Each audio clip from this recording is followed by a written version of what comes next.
Cada semana cuando tengo que escribir el mensaje o sus puntos principales, siento la enorme responsabilidad de estar a la altura de quien represento y de quienes me van a escuchar fundamentalmente, ¿no? Y particularmente hay un pasaje en el libro de Eclesiastés que se aplica a mi tarea de escritor y comunicador, en este caso. Eclesiastés 12:9 dice: procuró también hallar las palabras más adecuadas y escribirlas con honradez y veracidad. O sea que el sabio impartió conocimientos a la gente y él dice que ponderó, que investigó y ordenó los muchísimos proverbios y buscó las palabras adecuadas para transmitir su verdad.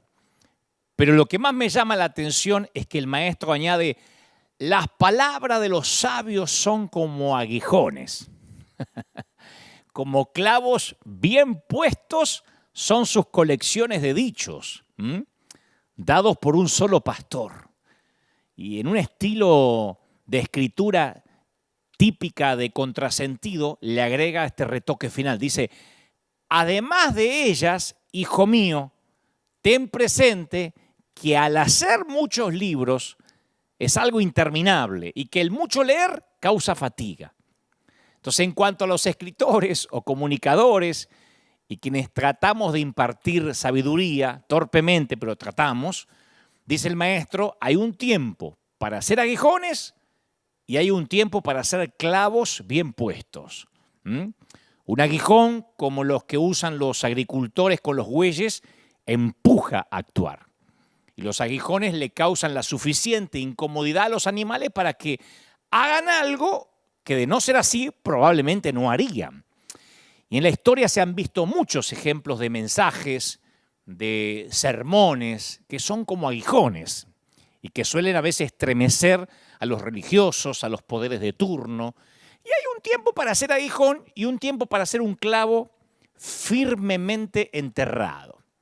Aunque los aguijones impulsan a actuar de inmediato, el clavo se hunde más profundo y se convierte en una marca perdurable, ¿no? El clavo tipifica aquel mensaje que quizá no te lleve a actuar de inmediato, pero que te deja una convicción permanente en tu alma.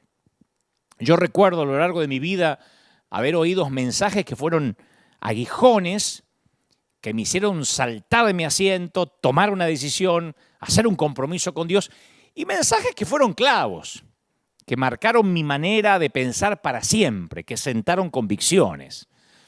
Y los comunicadores o predicadores, sabemos que hay un tiempo para hacer aguijón y un tiempo para hacer clavo. No obstante, para que el aspirante a predicador no se vanagloríe considerándose muy importante, el maestro de Eclesiastés añade con un suspiro, me imagino: el hacer muchos libros es algo interminable, que se aplica tanto para el escritor como para el orador, ¿no? Hasta los aguijones más afilados y los clavos más fuertes se pierden a veces en medio de este océano, esta acumulación de palabras. Esa es mi sensación actual cada vez que entro a la red, como te debe pasar, a escuchar a otros predicadores e incluso cuando repaso mis propios mensajes. Hay miles en internet, miles y miles de sermones dando vueltas en el inmenso océano de la información, eso sin contar los millones de libros que tenemos disponibles.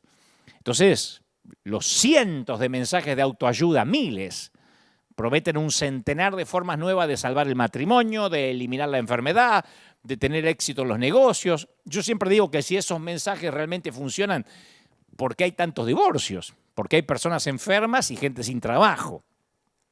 La cosa es que Jesús hablaba con tal economía en sus palabras, con tanta precisión quirúrgica, que la mayor parte de sus palabras o sus mensajes pueden servir tanto de aguijón como de clavo. Y sin embargo, los evangelios registran un solo momento en el cual el Señor escribió. Y la mayoría conoce cuándo, ¿no? Se produjo en un momento tenso en que unos fariseos le llevaron a una mujer atrapada en el acto de adulterio, exigiéndole que decretara la pena de muerte para ella. Y Jesús no le respondió nada. Se agachó, dicen las Escrituras, y se puso a escribir en la arena. Entonces el Hijo de Dios, que había participado en el diseño de toda la creación, que acomodó el cosmos en su lugar, que niveló las montañas, que puso los océanos en sus cauces, no dejó tras de sí ni siquiera una pequeña nota escrita durante su estancia en la tierra. Una pequeña nota para que leyéramos, supongo, 1000 veces, una y otra vez. O sea que él escribió en la arena y la siguiente lluvia que cayó eliminó por completo todo rastro de las únicas palabras que sabemos, nos consta, según la Escritura, que escribió Jesús.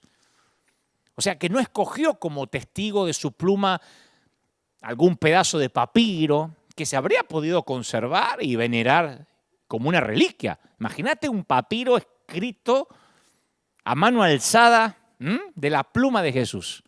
Pero él utilizó una simple paleta hecha con arena de la Tierra Santa. Yo me pregunto, ¿por qué?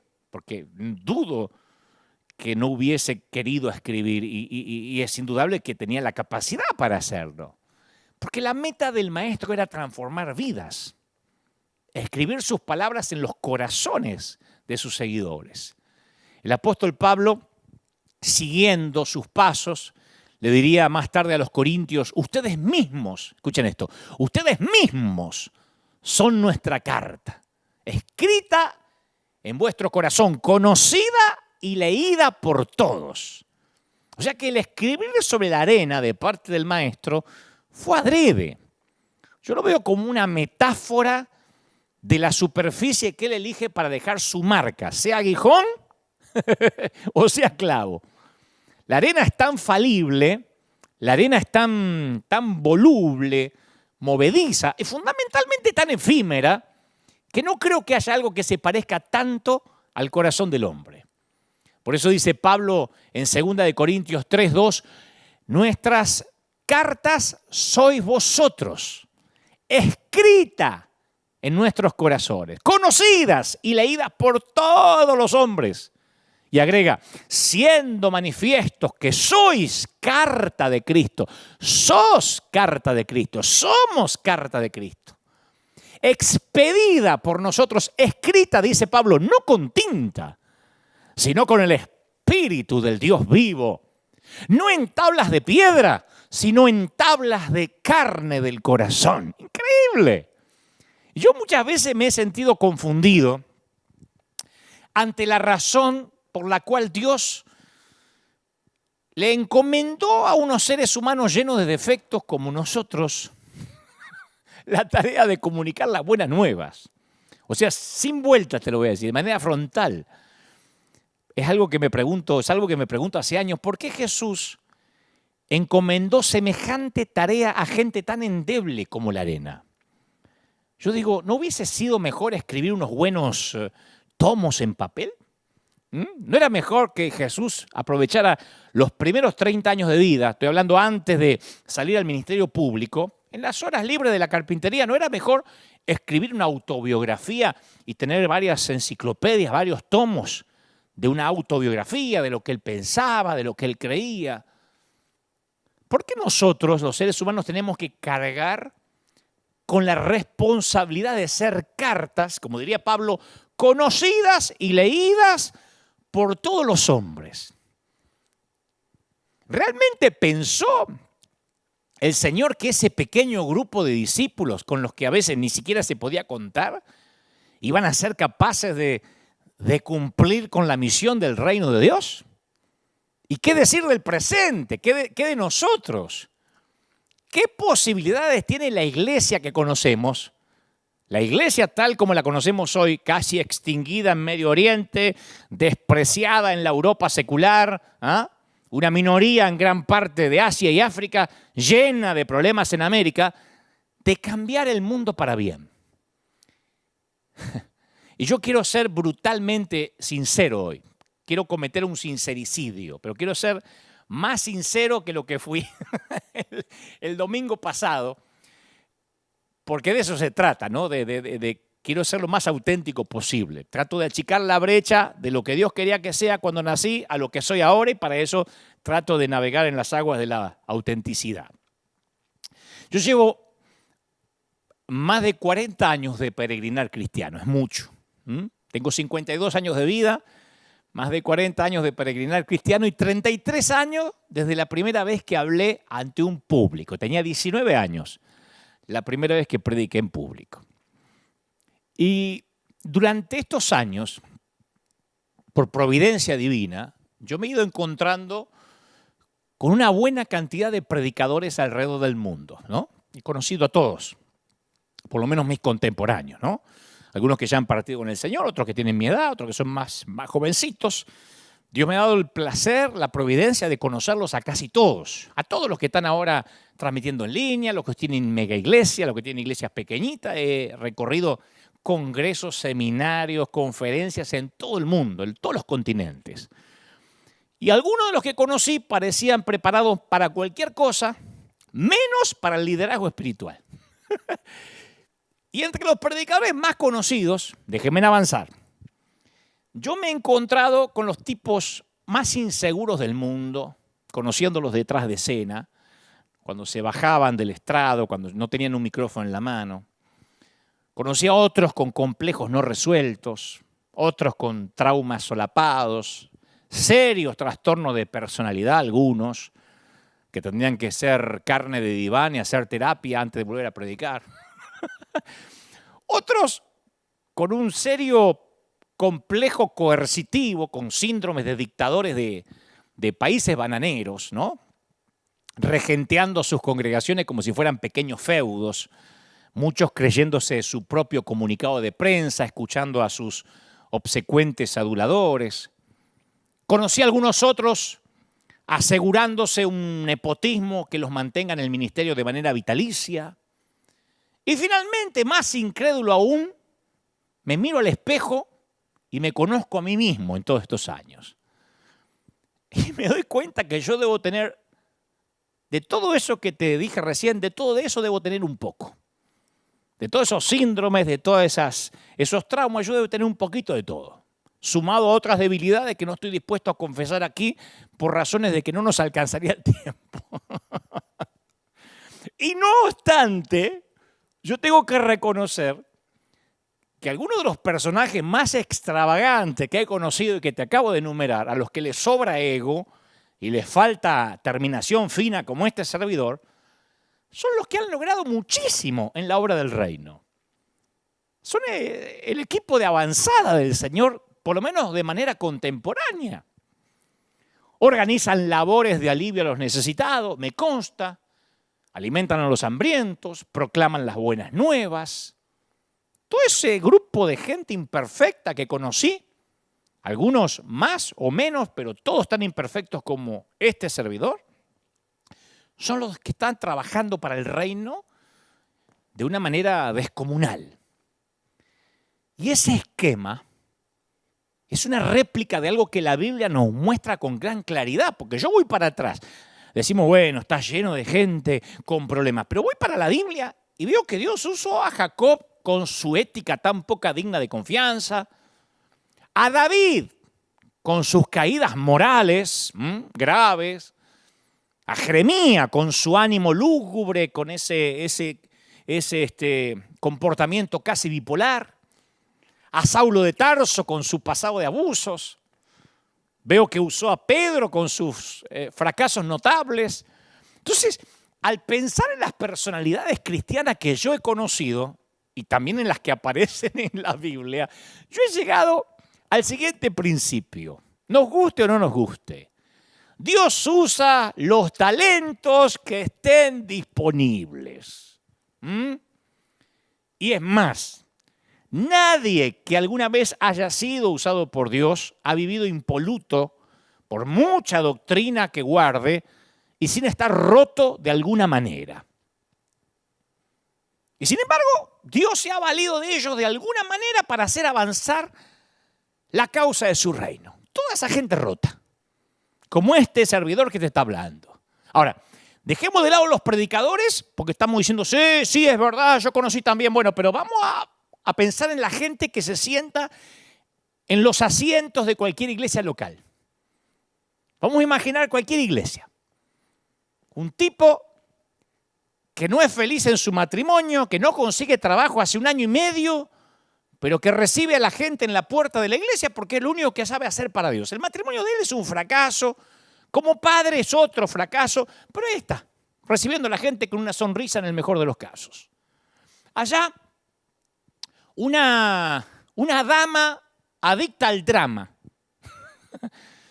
Vio demasiadas novelas y quiere que su vida también sea una novela, ¿no? Que se pone a llorar ante la más mínima cosa porque siente que el diablo la tiene contra ella. Si el nieto no la visita es Satanás que se levantó y le gusta venir a la iglesia a llorar. Tiene buen corazón, pero le encanta el drama. Su vida es un telenovelón mexicano. Después está allá un abogado que ejerce su profesión de manera dudosa. Pero no todos los abogados son iguales, estoy hablando de este. Pero calma su conciencia trayendo su diezmo fielmente. El tipo trae su diezmo de todo lo que gana. Después tenemos un director de alabanza que está adicto secretamente a la pornografía y que su vida es tan errática como la manera en que dirige las canciones. Según cómo se levante, alaba o adora. Y como siempre, más incrédulo aún, vuelvo a mirarme al espejo. Y no soy mejores que ellos.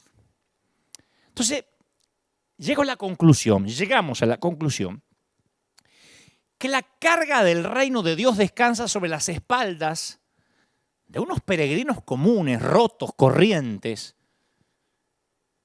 que esta comisión no fue encomendada a los ángeles ni a gigantes espirituales. Entonces, ¿por qué escoger un plan que tenía todas las probabilidades en su contra? Esto es como escribir literalmente un legado sobre la arena. Che, escribí un libro muy importante, pero lo hice en la arena. Nos diría, estás loco, se lo va a llevar la marea.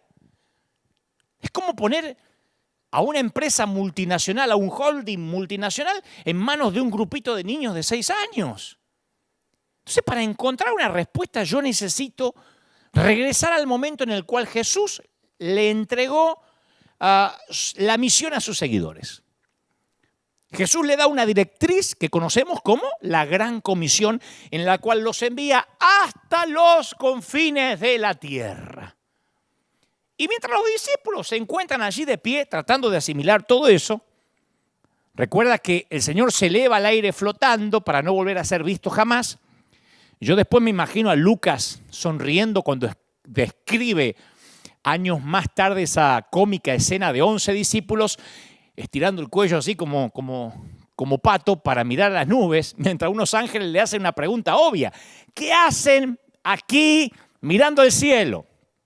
Esa pregunta implicaba, ¿acaso no le dije que se movieran? Bueno, entonces muévanse.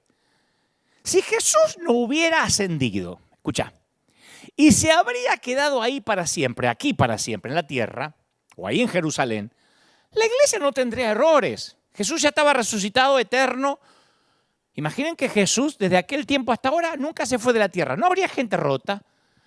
Cuando surgieran cuestiones morales como la eutanasia, el aborto, la inclusión de género, la iglesia hubiera podido apelar directamente a Jesús para que dictara una norma que aclarara las cosas de una vez por todas. Así como cuando un cura de pueblo tiene una duda, habla con el monseñor, con el cardenal, y este dice, le voy a preguntar al Papa a ver qué respuestas nos da. Imaginen que Jesús estuviera en una ciudad capital y uno podría ir y preguntarle sobre las cuestiones que a veces dudamos. ¿Por qué Jesús se iría y pondría su santa misión en manos de gente como nosotros?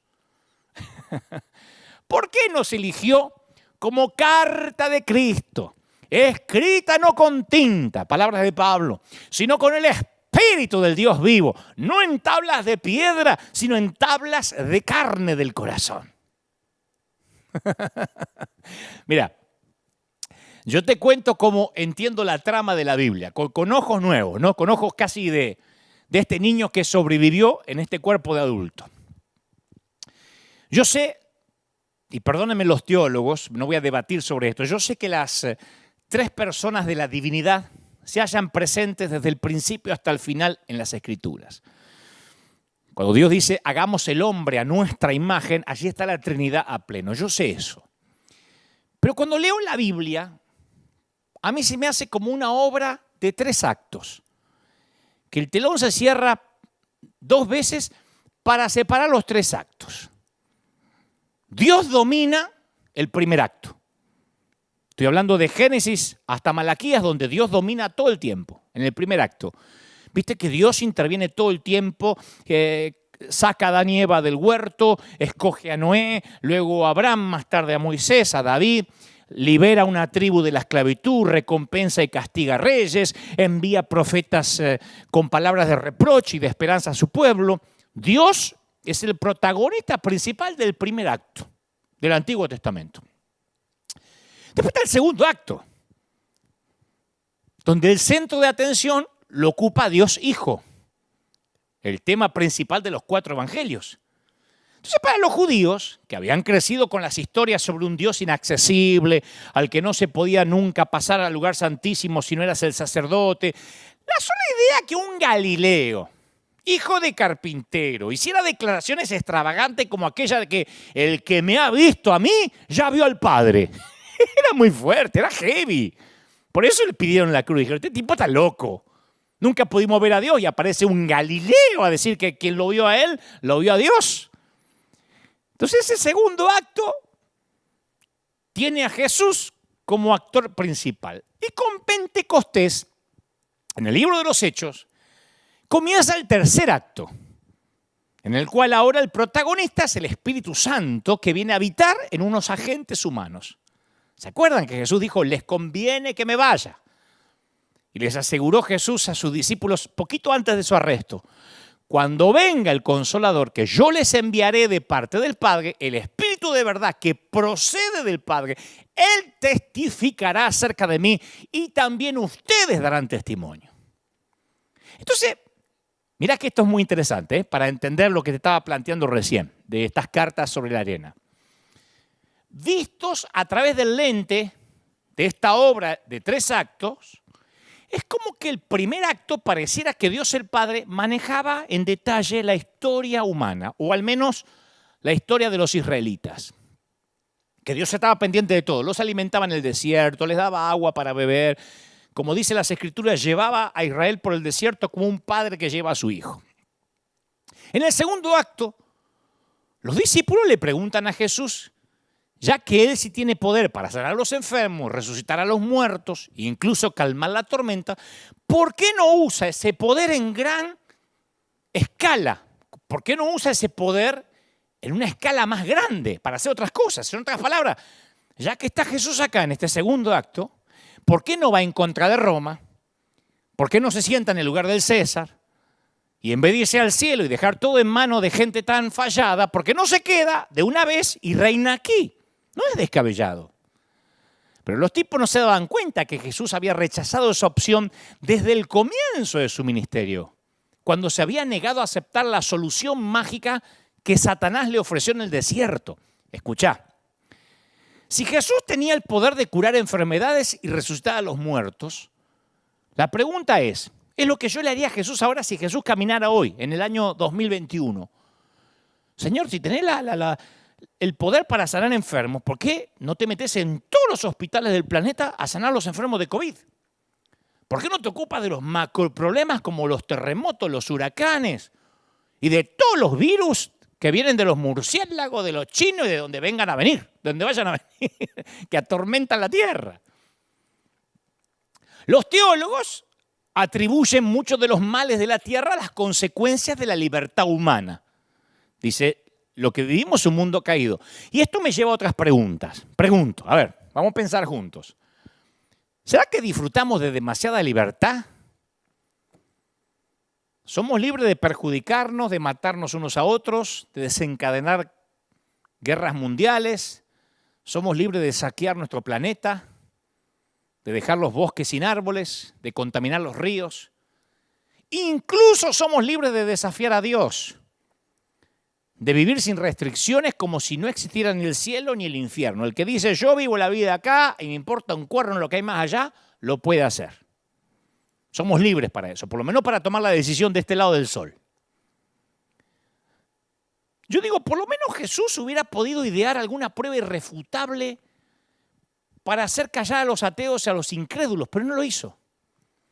El primer acto oficial de Jesús como adulto, escucha, todo esto para construir lo que Dios me dijo que te diga, que nos va a dar mucha libertad y amplitud de mente.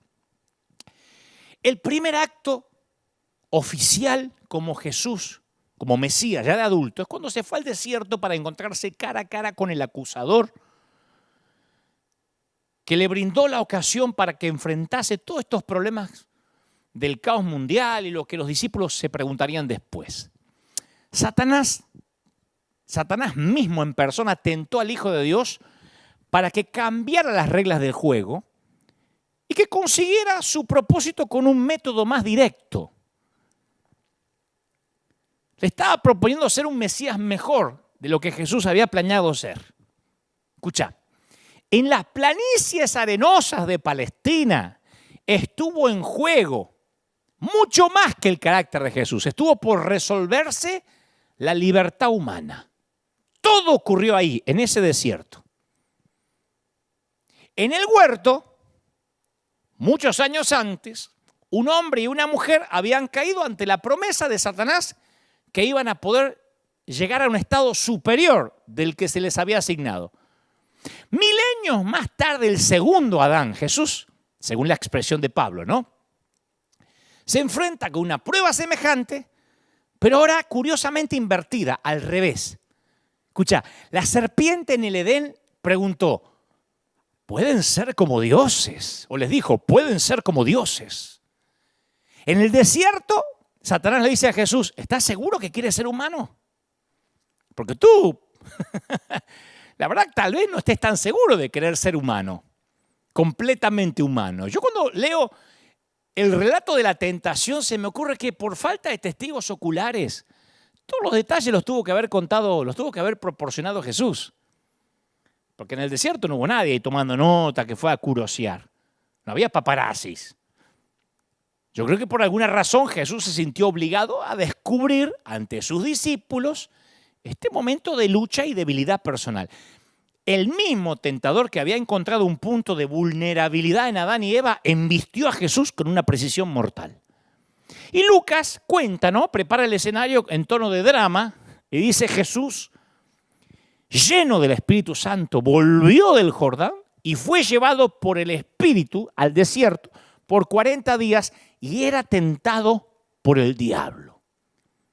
Y agrega el evangelista, y no comió nada en aquellos días, pasados los cuales tuvo hambre. Entonces, quiero que vayamos a ese momento, a esa planicie arenosa de Palestina. Dos gigantes del cosmos asistieron a un escenario desolado. Dos guerreros listos para el combate, ¿no? Como dos boxeadores que giran alrededor del otro midiéndose en el cuadrilátero. Uno que acababa de comenzar su misión en territorio enemigo, hostil. El otro en un territorio muy conocido y fue el que dio el primer golpe. Satanás le pide a Jesús que convierta una piedra en pan y le ofrece todos los reinos del mundo y después lo incita a que se arroje desde una gran altura para probar la promesa de Dios en cuanto a su seguridad física. Vamos a desgranar esto. ¿Dónde está lo malo de estas peticiones? Porque las tres tentaciones parecen las cualidades mismas que se esperarían de un Mesías. ¿Acaso Jesús luego no iba a multiplicar panes para alimentar 5,000 comensales? Demostración mucho más impresionante que la que Satanás le estaba proponiendo. Jesús también iba a triunfar sobre la muerte y resucitar para convertirse en Rey de Reyes. O sea que las tres tentaciones no parecen malas en sí mismas. Y sin embargo, algo fundamental sucedió en el desierto. Aunque Satanás estableció las pruebas, él fue el que no las superó. Escucha, en las dos primeras le pide a Jesús que demuestre quién es. En la tercera tentación le pide adoración. En la primera, dos, que demuestre quién es, y en la tercera le pide adoración. O sea que la tentación desenmascaró a Satanás, pero Dios siguió siendo el mismo. Si eres Dios, dijo Satanás, sorpréndeme y actúa como Dios, como un Dios debería actuar. Y Jesús contestó, solo Dios decide estas cosas. Yo no voy a hacer nada solo porque vos me lo pidas. Entonces, cuando veo las tentaciones, veo que Satanás propuso una mejora muy atractiva para la misión del Mesías. Tentó a Jesús con las partes buenas de ser humano, sin las malas de todo lo que un ser humano tiene que pasar, sin saborear el gusto del pan, o sea, saborear el gusto del pan sin estar sometido a las reglas fijas del hambre, a las reglas de la agricultura. ¿Para qué vas a tener que andar sembrando, cosechando, amasando? Convierte una piedra en pan. Enfrentar el riesgo sin peligro, gozar de la fama, del poder sin la perspectiva del dolor. O sea, Satanás, en el cuadrilátero de las arenas del desierto, le propone a Jesús llevar una corona, pero en una cruz. Y esa tentación que Jesús resistió es la que muchos hoy, nosotros, sus seguidores, a veces no podemos resistir. El Mesías no utilizó sus poderes milagrosos para beneficio propio. Ya desde el momento mismo de la tentación, Jesús se mostró renuente a forzar las reglas del universo. Ahora, imagínate qué fácil hubiese sido para Jesús haber transformado esas piedras en panes, como más adelante convirtió el agua en vino en las bodas de Caná. Después de todo, ¿por qué no? Tenía hambre, había terminado el ayuno. Aparte, las autoridades romanas distribuían pan gratis para promover el reino de César. Jesús pudo haber hecho lo mismo para promover el suyo y hubiese empezado ahí en el desierto. ¿Cómo no, Satanás? Todo esto va a ser una panadería en vez de un desierto. Le hubiese bastado decirle sí al diablo para edificar el cristianismo, no sobre la base de 4 débiles evangelios de un hombre derrotado clavado en una cruz, sino sobre la base de una planificación sólida de principios de autoayuda. En vez de escribir la gran comisión sobre la arena movediza de los hombres rotos, pudo haberla escrito en la roca de su propio poder. ¿Me explico? Si Él no nos hubiera dado la oportunidad a nosotros, y Él habría cambiado las reglas de juego en el desierto, hoy Jesús sería aclamado por igual en la Facultad de Economía de Londres, en la Facultad de Administración de Empresas de Harvard. Jesús hoy tendría una estatua en la Plaza del Parlamento, otra en la Puerta del Capitolio y otra en el Kremlin. En primer lugar, en aquellas arenas de Palestina se estaba decidiendo cómo sería el Mesías, porque iba a empezar su ministerio Jesús. Satanás le dice, ¿cómo vas a hacer? ¿Un Mesías del pueblo con aires de socialismo que convierte las piedras en panes para alimentar a las multitudes que te siguen?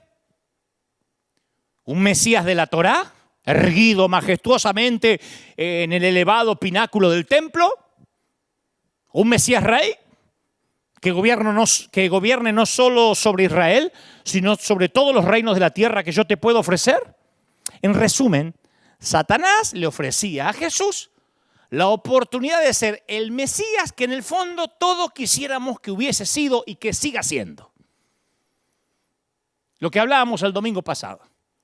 Pasaron 2000 y pico de años y nosotros seguimos orando por un Mesías que haga que los gobiernos sean íntegros, equitativos, que dejen de promover leyes que nos ofendan. No queremos un Mesías sufriente. Y Jesús tampoco disfrutaba saber que iría a la cruz. Satanás le sugirió a Jesús que se arrojara desde lo más alto para poner a prueba el cuidado de Dios. Y esa misma tentación volvería a presentarse durante su ministerio una y otra vez. ¿Se acuerdan cuando Jesús habló que debería ir a la cruz? Satanás volvió a meterse en la conversación y usó a Pedro. Jesús tuvo que reprender fuertemente a Pedro. Le dijo, quítate de mí, Satanás, porque le reconoció que no era Pedro, sino Satanás. Quítate de mí, Satanás, que no pones la mira en las cosas de Dios, sino en las de los hombres.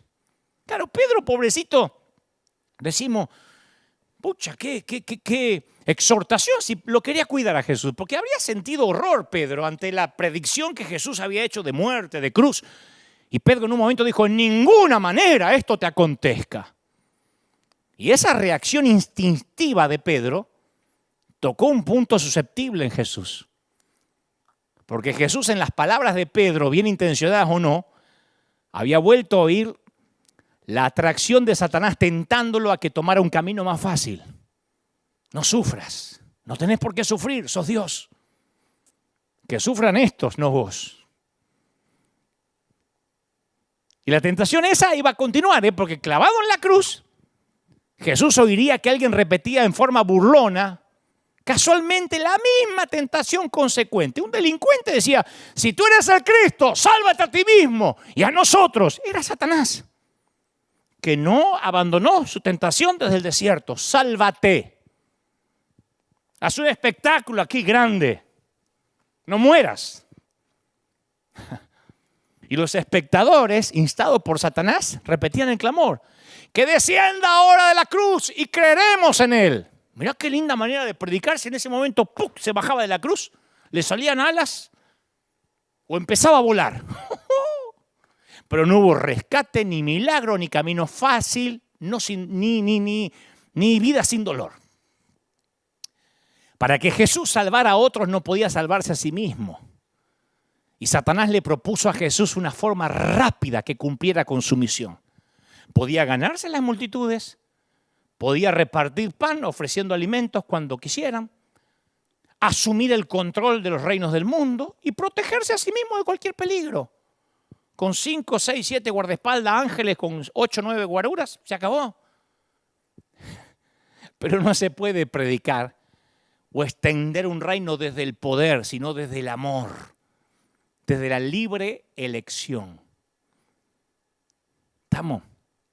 Yo recuerdo lo que hace muchos años leí que escribió un editor en jefe de un importante periódico ruso, que decía, no sabemos cómo motivar a las personas para que sean compasivas y buenas, decía el editor en jefe. Queremos generar fondos para los chicos de Chernobyl, pero el ciudadano ruso promedio prefiere gastarse el dinero en alcohol, en vino, ¿cómo es? En cerveza, en lo que quieran tomar, en ron. ¿Cómo se puede reformar y motivar a las personas? Preguntaba este editor en jefe, ¿cómo se logra que sean buena gente? Se ve que 74 años de comunismo habían demostrado que la bondad no se podía legislar desde el Kremlin y obligar a la gente a ser bueno o buena a punta de pistola. Lo hablamos el domingo pasado y si Dios lo sigue hablando es porque es necesario que nos quede claro. Los intentos de obligar a la moralidad suelen producir personas desafiantes y gobernantes tiranos que pierden su eje moral. Por eso siempre me recuerdo, es otro reino, estúpido. Me lo recuerdo a mí mismo. Es otro reino, estúpido. Me lo tengo que recordar, pegármelo en la nevera, escribírmelo en la frente. Es otro reino, estúpido. Estoy pensándolo en tatuármelo en la frente al revés para leerlo al derecho en el espejo. Es otro reino, estúpido. Tenemos que volver a aprender la lección fundamental de la tentación. La bondad no se puede imponer desde afuera, de arriba hacia abajo. Debe desarrollarse interiormente, de abajo hacia arriba. La tentación en el desierto pone al descubierto una profunda diferencia entre el poder de Dios y el poder de Satanás. Porque el diablo tiene el poder de coaccionar, de forzar a la obediencia, de destruir. Y los humanos hemos aprendido mucho de ese poder y los gobiernos extraen mucho de ese depósito satánico. O con un látigo, con balas de goma, con gas lacrimógeno o con una AK-47, los seres humanos pueden obligar a otros seres humanos a hacer casi todo lo que quieran. El poder de Satanás es externo y coercitivo. El poder de Dios, por el contrario, es interno y no coercitivo. El Señor nunca quiso esclavizar a nadie, ni siquiera con milagros. Vengan y les daré de comer. No, por lo menos no el pan natural. Habló de un agua de la cual no tendrían sed jamás, de un pan de vida. Pero nunca deseó que la fe estuviera atada a los milagros, sino que se nos diera libremente, no fundada en los milagros. Dios se hizo débil con un propósito, permitir que los seres humanos escojan libremente por sí mismos en cuanto a Él. Y yo te dije que hoy iba a ser muy sincero. Yo a veces tengo que confesarte. Yo desearía que Dios fuera más fuerte en algunas cosas, en este sentido. No solo en el mundo, sino conmigo. Que actuara más fuerte, ¿no? No dudo de su poder. Pero sería más fácil para mí, para mi vida espiritual, y pensarlo si para vos también, para mí sería muy fácil si a la mañana me levanto y Dios me dijera, Dante, no hagas esto, no digas esto, toma por otro camino, que hoy va a haber un choque allá y te vas a atrasar y vas a llegar tarde, no compres ese tomate que no es orgánico. Cuidado con aquel vino que no es Malbec, mendocino, no tiene el mismo sabor. Viste que hay gente que cree que eso es el evangelio. Señora, ay, ¿qué color de calzón me pongo? Guíame, Padre, ¿el rosa o el azul? Y cree que Dios está obligado a decirle todo. Entonces a veces quisiera, no cometería errores. Pero mi fe sufre a causa de mi demasiada libertad, mis demasiadas tentaciones. A veces quisiera que Dios me abrume, ¿viste? Que supere mis dudas con certidumbre, que me brinde pruebas de su existencia y de que me ama y de que me maneja como un títere. Me gustaría. Pero no es así. Dios respeta mi libertad. Me gustaría que Dios asuma un papel más activo en los asuntos humanos. Si Dios hubiera extendido la mano para destronar a Saddam Hussein, ¿cuántas vidas se hubiesen salvado en la guerra del Golfo? ¿Por qué Dios no hizo que se agarrara un virus Osama Bin Laden cuando era chiquitito y no nació, no creció y no derribó las torres? Si Dios hubiera hecho lo mismo con Hitler, ¿cuántas vidas de judíos se habrían salvado? ¿Por qué se queda quieto? A mí me gustaría tener a Dios metido en una lámpara para que pueda frotar cada mañana y que salga. ¿Algún deseo, amo? Sí, hoy lunes te pido que los demócratas no ganen las elecciones. Aleluya. Que Maduro abandone el poder en Venezuela. Gloria. Anotame esto también, que Cuba sea libre. Que todas las que defienden el aborto sean avergonzadas. Que Argentina gane el próximo mundial. Que Messi se lleve la copa. Amén. Eso por ser lunes. ¿Vos te reí? Pues no te imaginás las cadenas de oración que algunos hacen durante los campeonatos de fútbol. Chico, ¿de verdad? No, sí, estamos orando. Yo creo que nuestro país se lo merece. ¿De verdad? Es otro reino, estúpido. Me digo a mí. Hasta escuché por ahí, no, la selección de Argentina no gana porque la mayoría tiene cábalas y brujos y tienen virgencita. En cambio, los brasileños ganan más porque oran a Dios y hay muchos creyentes en el plantel. ¿Te piensas que Dios está viendo a quién gana, quién pasa a octavo y a cuarto? ¿Ves por qué hay que pegarse en la frente o en la ladera? Es otro reino, estúpido. Y también me gustaría que Dios asuma un papel más activo en mi vida personal, insisto. A mí me gustan las respuestas rápidas y espectaculares a mis oraciones. Sanidad para mis enfermedades, protección, seguridad, como si esto fuera un seguro médico. ¿Viste cuando uno compra un shampoo que dice no produce caspa, ceramida, hecho con placenta de foca de no sé dónde? Bueno, que venga con instrucciones, Dios. Orá todas las mañanas y jamás te vas a enfermar del COVID, ni yo, ni los que trabajan para mí, ni los que están bajo mi cobertura. Amén. Claro. Cuando pienso en estos términos, veo en mí mismo un eco del desafío que Satanás le lanzó a Jesús hace 2000 años. Lo mismo. Dios resiste esas tentaciones ahora como Jesús las resistió en la tierra y opta por una forma más discreta, más caballerosa de operar. Él prefiere escribir la extensión de su evangelio sobre la arena, sobre nosotros. Y en lugar de aplastar el mal con su fuerza divina, en lugar de imponer justicia y destruir a los injustos y arrancar a los dictadores de los gobiernos, en lugar de establecer la paz mediante un gobierno terrenal perfecto, con un hombre de Dios que llega a la Casa Blanca o a la Rosada, optó en el tercer acto por usar gente rota, llenándola con su espíritu.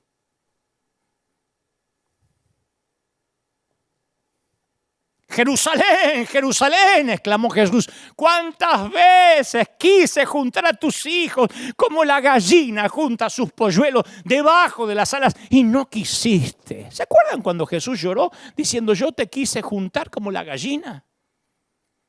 Los discípulos decían, pero estamos todos locos. Si ellos proponían que mandara fuego del cielo sobre las ciudades ateas. Pero Jesús no se quería imponer. Nunca se impone a los que no están dispuestos. Nunca. ¿Te acordás cuando dice, y no hizo muchos milagros allí a causa de la incredulidad de ellos? Mateo 13:58. Fíjate qué caballero. Fue a Gadara, liberó al endemoniado y le dijeron, vete de los contornos. Y Jesús se fue. No dijo, acá no me saca nadie. El que se me acerca le pegamos 3 patadas, acá hago una campaña. No. La cualidad que más me enamora de Dios, ¿sabe cuál es? Es todo aquello que puede hacer y no hace. Me fascina.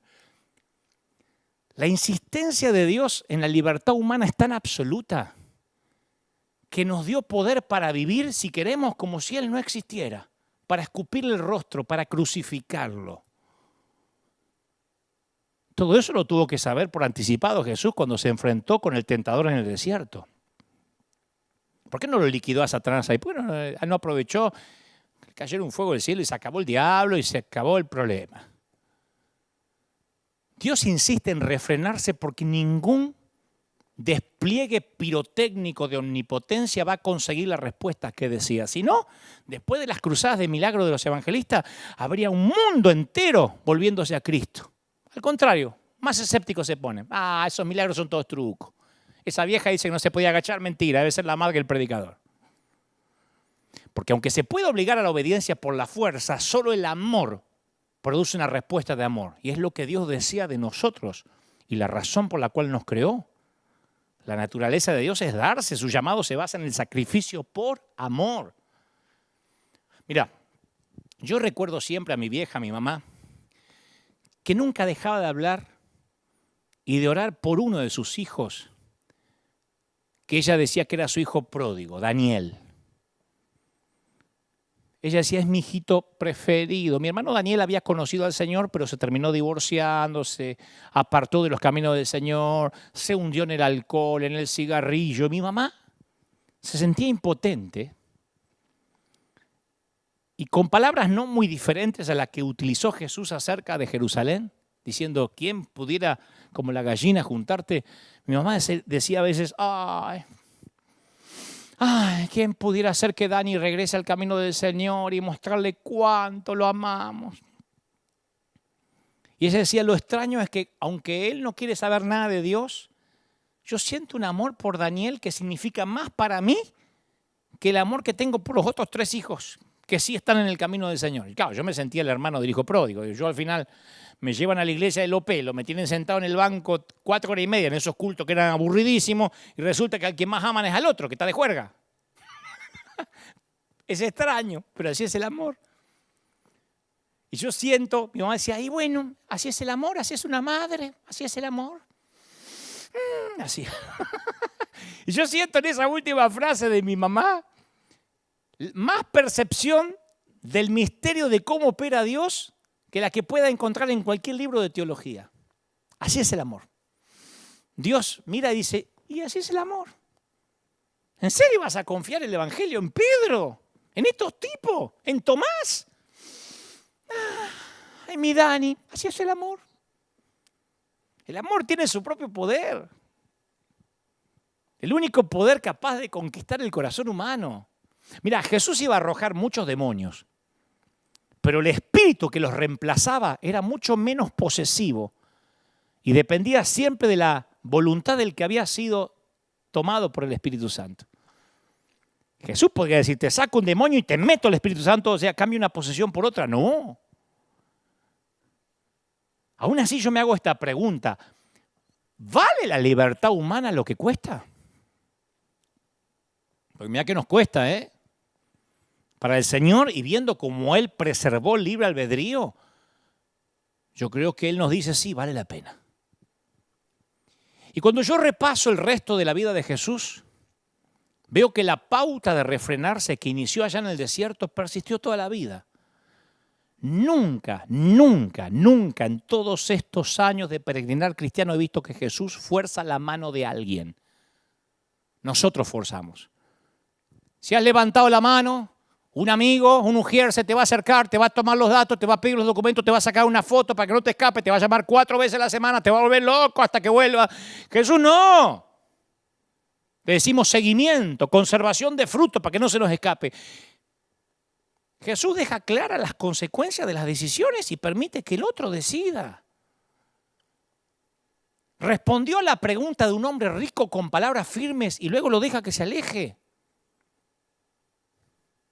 Che, Marcos, ¿le tomaste el celular al joven rico? Mira que puede ser un buen diezmador, ¿eh? Hay que explicarle mejor las parábolas. Yo creo que está durito, pero va a aceptar. Lo dejó ir. Y Marcos agrega intencionalmente este comentario. Entonces Jesús, mirándole, le amó. Le amó. Y le dijo, vende todo lo que tiene, mi viejo, dáselo a los pobres y tendrás tesoro en el cielo. Y ven y sígueme, tomando tu cruz. Nosotros nos quedamos con eso. ¿Viste? Los ricos no van a entrar. Se nos escapa el detalle de Jesús mirándole, le amó. Nunca dejó la idea flotando de ¿cómo puede ser que este tipo odioso se atreva a querer seguirme a mí con la guita que tiene? No, lo amó. Y porque lo amó, dejó que él decidiera. Porque lo amó demasiado, dejó que él decidiera. Jesús tenía una visión muy realista de cómo iba a responder el mundo. Dijo, por causa de la maldad, el amor de muchos se va a enfriar. Y no agregó, y se los voy a calentar como sea. Se va a enfriar. Viste que a veces utilizamos la palabra, la frase, el complejo mesiánico. Es para describir ese síndrome enfermizo, esa obsesión que a veces tenemos los predicadores de resolver los problemas de todos. Pero el verdadero Salvador estaba extraordinariamente libre de ese complejo. Yo no veo al verdadero Salvador que se sentía obligado a convertir a todo el mundo durante su vida, ni a sanar personas que no estaban listas para ser sanadas, ni dándole 7 vueltas al palacio de Herodes, ni poniéndole las manos al Capitolio de Pilato. Es más, ni retaba a la gente por no tener fe. Le preguntaba, ¿qué quieres que haga por ti? Le pregunta a un ciego, ¿qué quieres? Porque a lo mejor el ciego no quería recuperar la vista, quería un bastón blanco. ¿Qué sé yo? Jesús decía, ¿quieres ser sano? Un respeto increíble tenía el Señor por la libertad humana. Y tiene.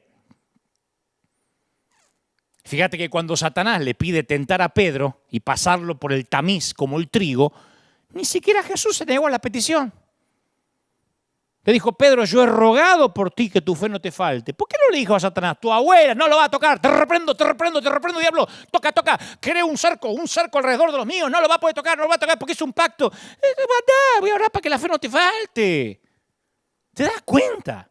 Cuando las multitudes se apartaron y muchos discípulos lo abandonaron, Jesús le dijo a los 12, che, ¿queréis iros acaso también vosotros? El che se lo agregué.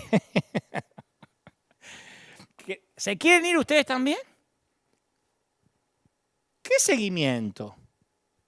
Viste que cuando faltás a la iglesia ya hay 2 o 3 que te preguntan, no viniste al culto, ¿eh? Nosotros nos tuvimos que fumar el culto y vos no. Le vamos a decir al líder.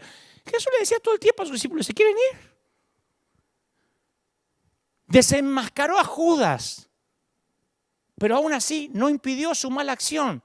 Fíjate si no hay una frase de mayor amor que esta. Lo que decidiste hacer, hazlo pronto. Decime si hay una frase más caballerosa que esa. ¿Existe una frase que contenga más amor que esa? La que le dice a Judas, lo que vas a hacer, hacelo pronto. ¿Por qué no lo paró? ¿Por qué no lo agarraron los otros 11, le pegaron una orada, una revolcada hasta que Judas se le fuera el demonio de adentro?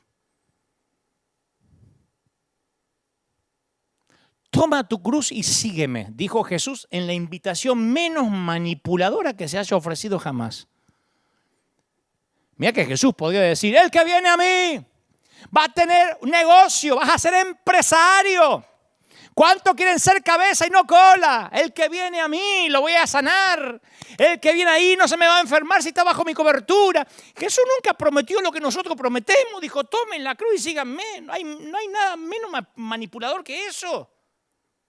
¿Sabes por qué yo digo que soy un legalista en recuperación? Porque de tanto en tanto yo espero inconscientemente que Jesús tenga las mismas cualidades con las que me crié en la iglesia de la infancia. Yo estaba en una iglesia donde me sentía víctima de presiones emocionales. Y el pastor me oraba y no me caía y me empujaban. Y si no, había uno de atrás así que te pegaba para que te caiga. Y si no me caía, oraban por mi rebeldía contra la unción. Por ejemplo, la doctrina se presentaba en el estilo de cree en esto y no hagas preguntas, porque lo dijo el pastor, se acabó. Entonces el poder de los milagros, sumado a respetar la autoridad sin cuestionamiento, la iglesia no dejaba lugar para la duda. Y después fui creciendo, me hice jovencito y aprendí las técnicas manipuladoras para salir a ganar almas. Que algunas implicaban presentarme engañosamente ante la persona con quien hablaba, ¡pum!, para meterle el evangelio. Y si no había presentado el evangelio al final de la charla, el haberme acercado para amar a esa persona no había servido de nada. Hasta el día de hoy hay gente que piensa así. Que yo lo hablé, el síndrome de vendedor de tienda. ¿Viste cuando estás en una tienda mirando y dice, ¿le puedo ayudar en algo? No, te quiere ayudar, te quiere vender algo. Creer que el vendedor se te acerca porque te quiere ayudar es una falacia. Y la gente percibe que a veces no nos acercamos con amor genuino. A veces cuando me toca entrevistar a gente, por ejemplo en CNN, me escriben de modo acusatorio, supongo que le hablaste de Cristo a Pepe Mujica, si no, no entiendo el propósito de esa entrevista. ¿De verdad? Lo estoy entrevistando. A lo mejor el tipo va a percibir que realmente me quiero acercar a él, que no lo estoy acusando. La gente sabe si después entablamos una amistad, si charlamos, si me hace preguntas. Ese poder coercitivo no es de Jesús. Yo voy a la vida de Jesús y no encuentro esas cualidades en la vida de Jesús. Y si leemos la historia de la iglesia, muchos seguidores de Jesús han sucumbido ante las mismas tentaciones que Él resistió. Para nuestra vergüenza. La historia de la iglesia revela intentos incansables de mejorarle el camino al Mesías, de hacerlo un poquito mejor, para atraer más gente. A veces hasta la iglesia sueña con asociarse con el gobierno de turno porque es un atajo al poder y confunde los dos reinos. Lo hablamos el domingo pasado, nos lo dijo el Señor. Y a veces, en el peor de los casos, la iglesia cultiva a sus propios dictadores. Los más graves, Jim Jones, para los memoriosos deben recordar allá en los 80, que los envenenó a todos en Guayana. David Koresh, que los quemó a todos, porque entendían cómo se manipula el poder. Y otros capaz que no matan a sus seguidores, pero les asfixian el alma, diciéndoles lo que pueden, lo que no pueden hacer, cómo se tienen que vestir, a qué iglesias visitar, qué música escuchar, con quiénes se tienen que casar. Hay gente que no se casa con alguien si el líder no lo aprueba. ¡De verdad! Yo conocí congregaciones cuyos miembros tienen que pedir una carta de permiso firmada por el pastor si quieren visitar otra congregación. Y hay que ver si te la dan. Si no, estás en rebeldía y no entras más a la iglesia. Entonces, a veces en la iglesia tomamos prestados los instrumentos de manipulación que perfeccionaron los políticos. Y si alguien piensa que estoy criticando a todo el mundo, no, yo me miro al espejo. Y me doy cuenta que la iglesia es así, ¿sabes por qué? Porque está compuesta por gente como yo. No dije como vos, como yo.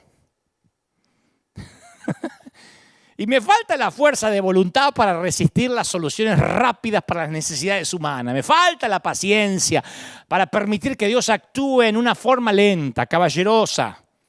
Y yo quiero forzar a veces los cambios en la gente, ¿o no? Yo deseo controlar las situaciones, obligar a otros a creer en las causas que yo creo. Como pasó ahora en tantos de nuestros países, que los que defendían la vida odiaban a los que defendían el aborto. Era peor el odio que la muerte o el aborto que las otras creían defender. Lo he visto en redes sociales. Basuras del infierno, del pañuelo verde, van a arder. Les mandaban unas maldiciones que era peor que lo que el otro grupo estaba intentando defender. Lo hemos visto. Si viene un artista inconverso a la iglesia, yo estoy hablando de mí, yo me siento frustrado si al final del servicio no corrió al altar llorando, porque yo me crié en iglesias así. Siento que si alguien vino, escuchó el servicio, respetuoso, y luego se fue y no pasó llorando al frente y no le tomamos los datos, yo digo, tal vez nos faltó manipularlo un poco, obligarlo a creer en lo que yo creo. De allí la famosa frase evangélica, qué lástima. Qué lástima que no aprovechaste para predicar el evangelio. Claro, nos invitan a hablar de economía y creemos que estamos obligados a aprovecharnos del momento. Aunque quizás después no nos vuelven a invitar nunca más y nos cierran las puertas. Por eso los cristianos ya no suelen ser fuentes de consulta en cuestiones de sabiduría en la sociedad.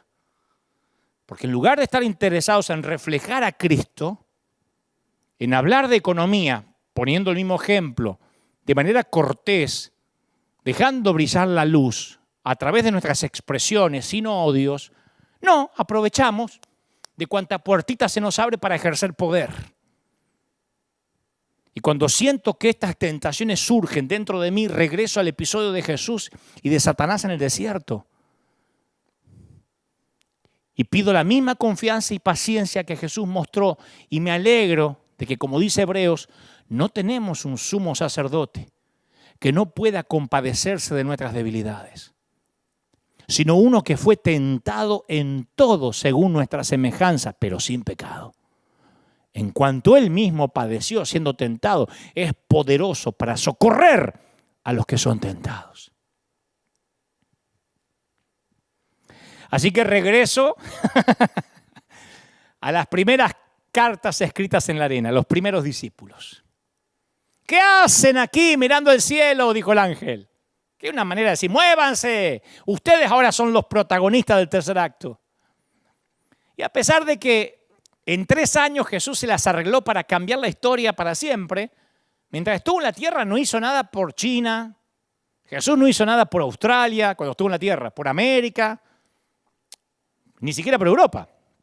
Todo eso iba a venir más tarde a través de los escritos en la arena, de la obra de sus seguidores. De una manera caballerosa, prudente, con paciencia. Como dije el domingo pasado, como algo chiquito que va creciendo, como una semillita de mostaza o un poquito de levadura que leuda la masa. Jesús le había dicho con unas palabras cuyo sentido apenas iban a asimilar en esos momentos.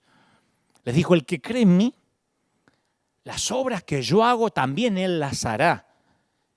Y las hará mayores, porque yo vuelvo al Padre.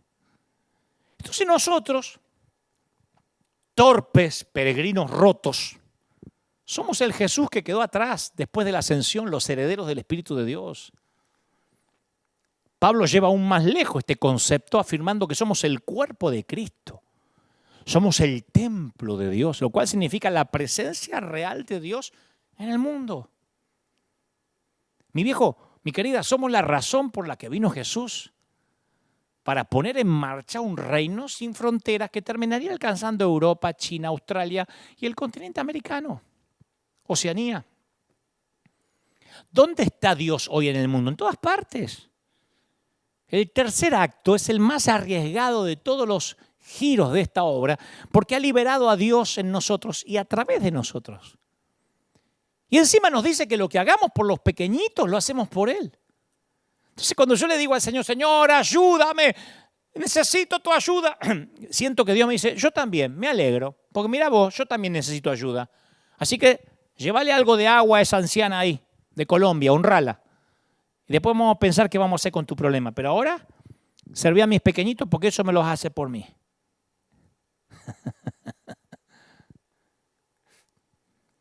Mirá que para formar el planeta Dios usó glaciares, inundaciones, desplazamiento de las placas tectónicas, erupciones volcánicas, genes, secuencias de ADN. Todas esas cosas desempeñaron un papel en la formación del planeta que habitamos. Después, Dios le asignó la administración de ese planeta a la única especie que hizo a su imagen. Jesús les comisionó a agentes humanos, no, nos delegó a nosotros la tarea de propagar el mensaje de las buenas nuevas del amor de Dios. Un mensaje que no incluye solo palabras, que son hechos. Dios le ha asignado a unos seres humanos notoriamente falibles la tarea santa de llevarle al mundo las buenas nuevas. Somos las cartas escritas en la pequeña arena de no más de 80, 90 años si es que llegamos a ser longevos. Dios tuvo que haber conocido el riesgo de que estaba involucrado en la decisión de confiarle una misión de este calibre a seres humanos tan incapaces como vos y como yo. ¿Sabes por qué no te gustan los pastores? Porque son como vos, con un poquito más de poder. ¿Sabes por qué no te gusta la iglesia esa? No voy más a esa iglesia porque es gente imperfecta como vos, como yo. Es más, si hubiese una iglesia imperfecta, como diría el querido Juan Carlos Ortiz, se arruinaría porque llegaste vos. Era perfecta hasta que vos llegaste, ahora es imperfecta, diría Ortiz. En varias de sus epístolas, Pablo habla, eso quise decir, de nuestra adopción como hijos e hijas de Dios, ¿no? Viste, un papá se ubica tras el alambrado y mira cómo el hijo hace jugadas tipo las de Messi en un potrero. Una mamá recibe un llamado para anunciarle que su hija fue aceptada en la Facultad de Medicina. ¿Cómo crees que reaccionan? ¿Qué dice el papá que mira al nene jugar? Este pibito está tratando de exhibirse delante mío con la pelota. Le voy a quebrar un tendón cuando llegue a casa, así aprende a ser humilde. ¿Qué dice la madre que recibe el llamado telefónico que fue aceptada en la facultad de la hija? Esta piba se cree muy lista porque va a entrar a la facultad.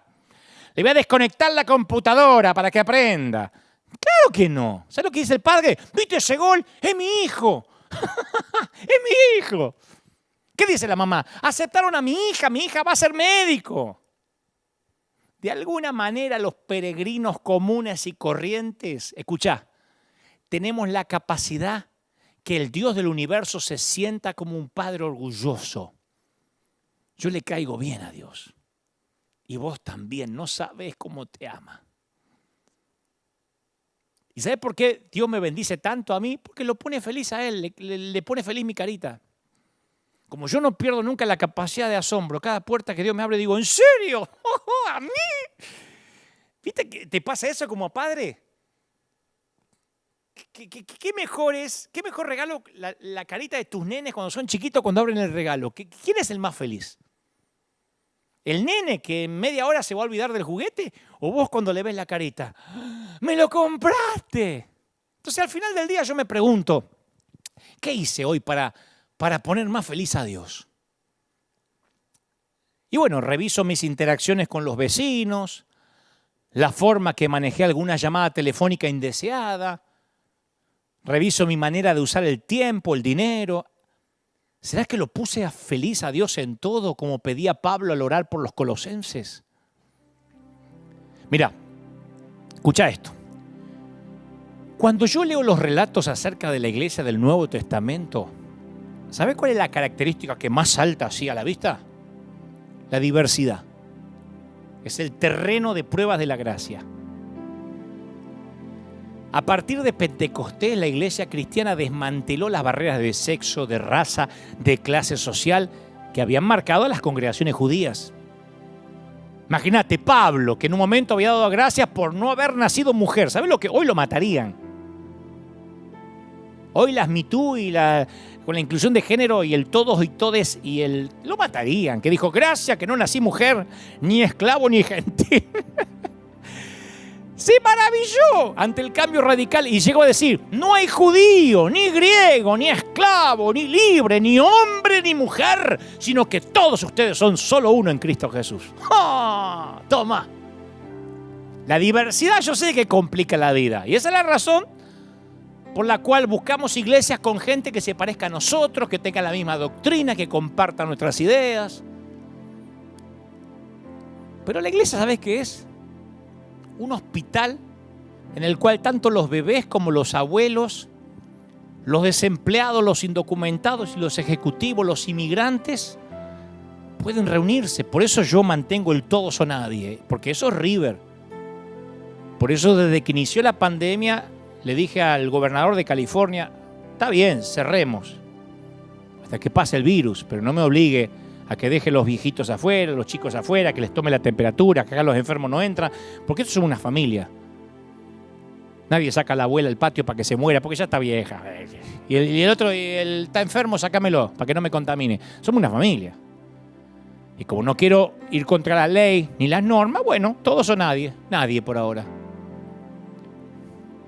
Yo cuando voy a una iglesia nueva, mientras más se parecen entre sí sus miembros, más escozor y más incómodo me siento, más escozor me da. Cuando yo veo a la gente en una iglesia toda vestida igual o todas con mantilla en la cabeza, mirás a las mujeres y parecen cortadas todas con la misma tijera, ¿viste? El mismo cabello, las mismas faldas marrones, los mismos zapatos estilo monja franciscana. Uf. Yo me empiezo a preocupar, ya está así de ser una secta. En cualquier momento se van a vivir a un lugar allá apartados de todo y para no contaminarse. No obstante, la diversidad tiene éxito en un grupo de personas que comparten una visión común. Fíjate que en la oración de Juan 17 Jesús destacó una petición por encima de las demás, que todos sean uno. No uniformes, uno. Entonces Pablo llama a la unidad, al cese de las divisiones en sus epístolas.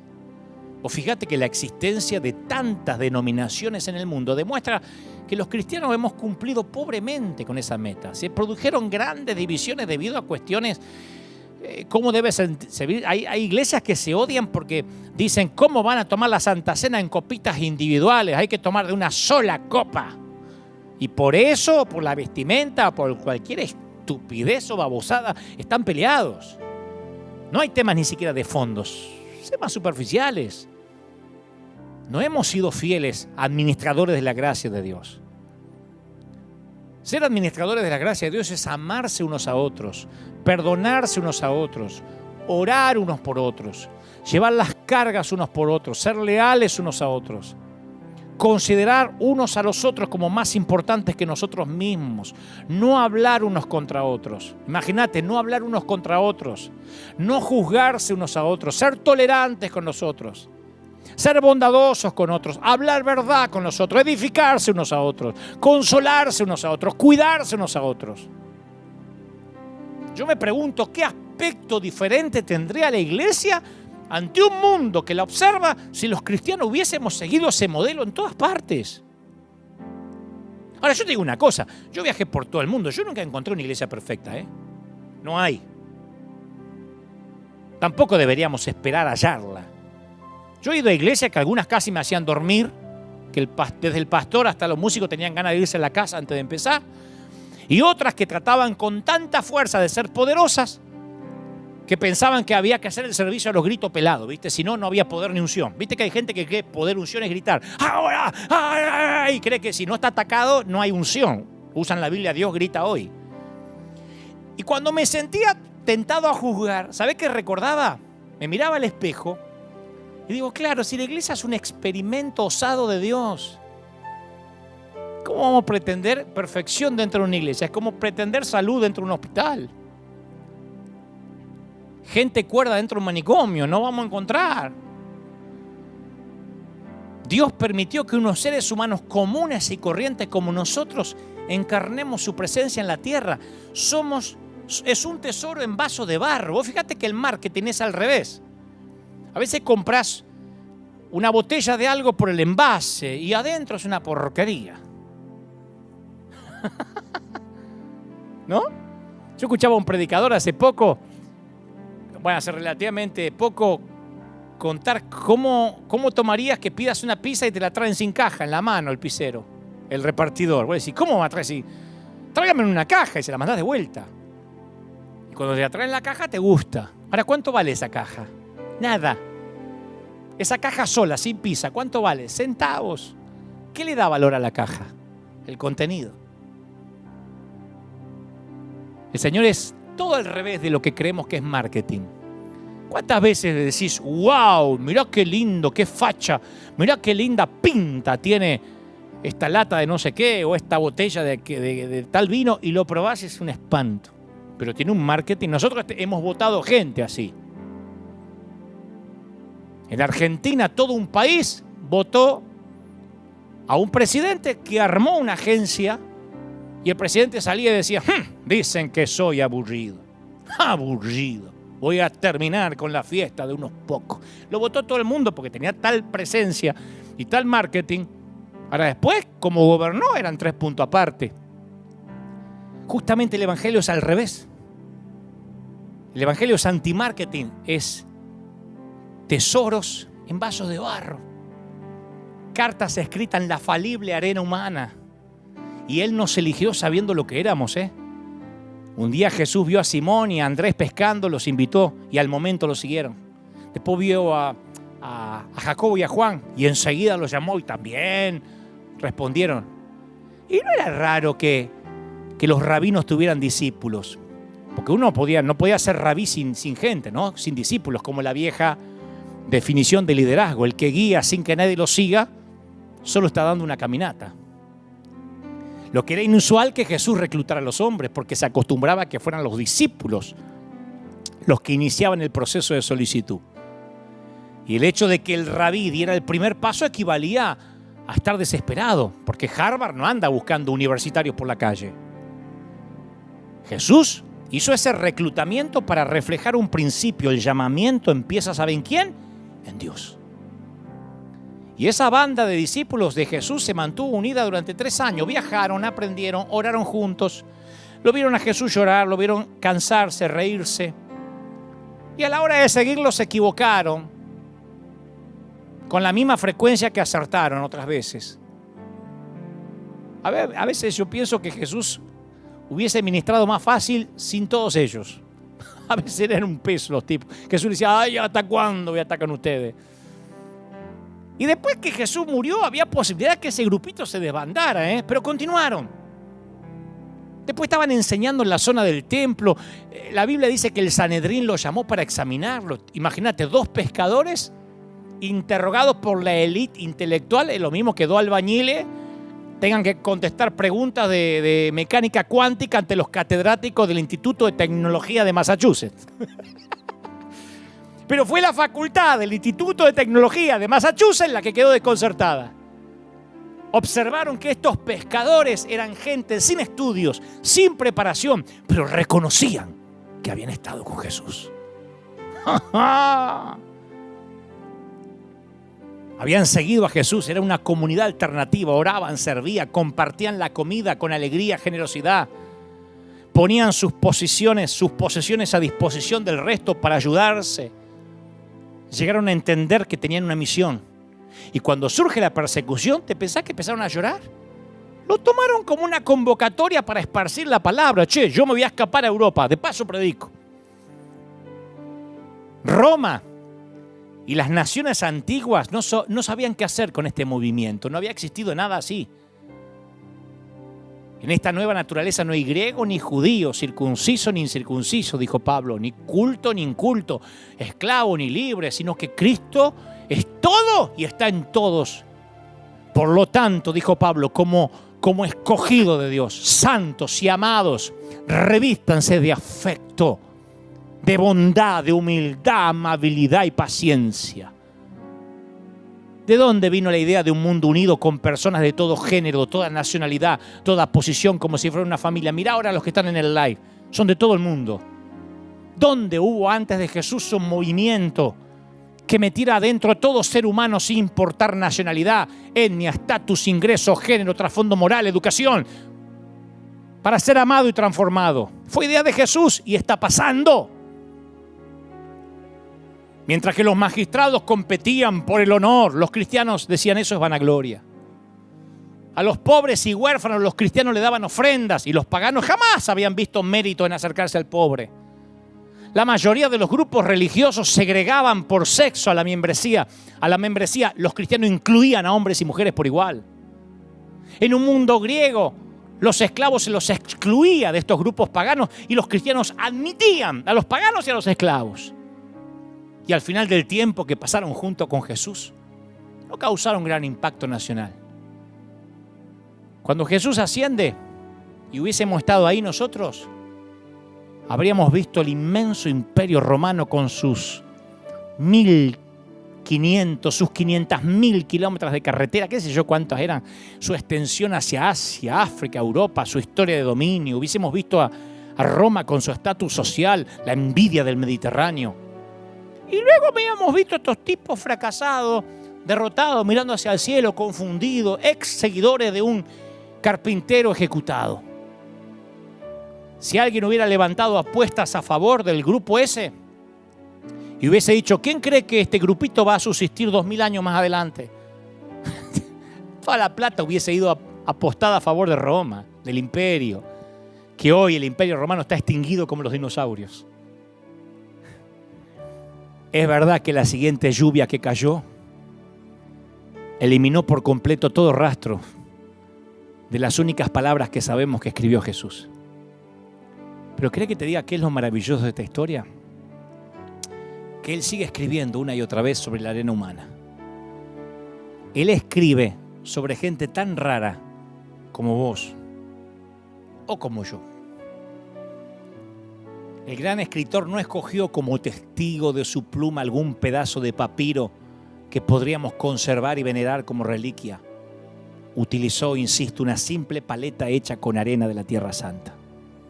Eso fuimos, eso somos y eso seremos. Cartas en la arena. Padre, gracias por esta gente maravillosa a la que amas tanto. ¿Cómo te ama el Señor? ¿Cómo no te va a amar el Señor si escribes sobre tu vida la gran comisión? No hay un solo día, y esto es verdad, no es falsa modestia, en que yo no presente mi renuncia ante Dios. Cada semana digo, Señor, yo no tengo lo que hace falta, no soy el indicado, no tengo preparación. Y el Señor me dice, es un tesoro en vasos de barro, justamente por eso. Es justamente por eso, porque yo me voy a glorificar en tu vida. Porque eres arena, tan pasajera que a lo mejor pueda vivir 80, 90 años en el mejor de los casos.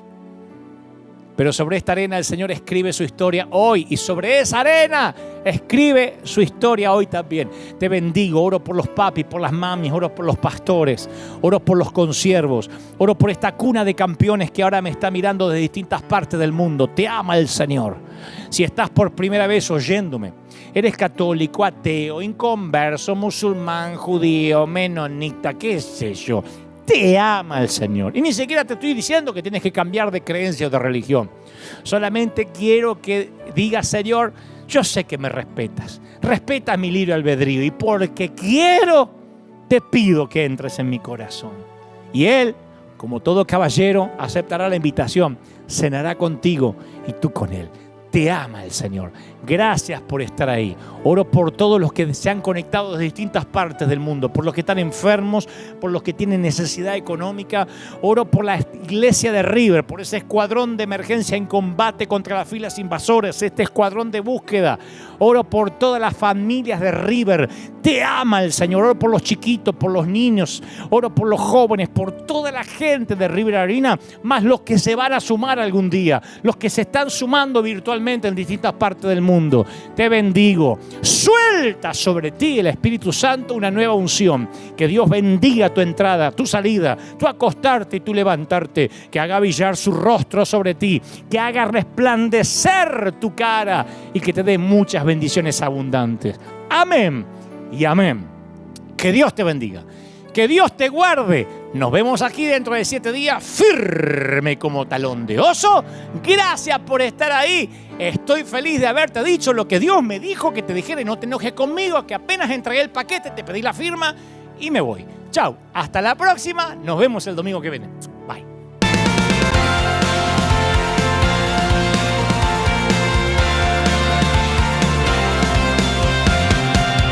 Apareciste una noche de soledad, abandonado y perdido te reconocí. Tu voz diciéndome no temas, yo estoy aquí.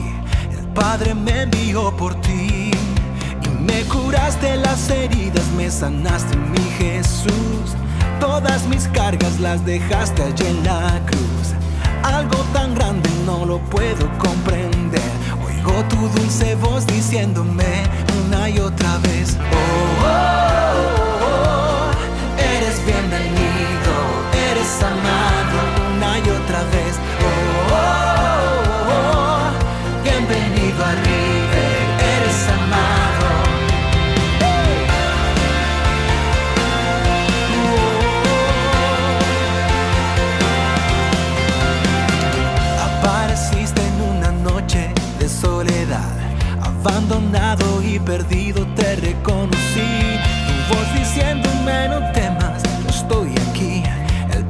me envió por ti. Y me curaste las heridas, me sanaste, mi Jesús.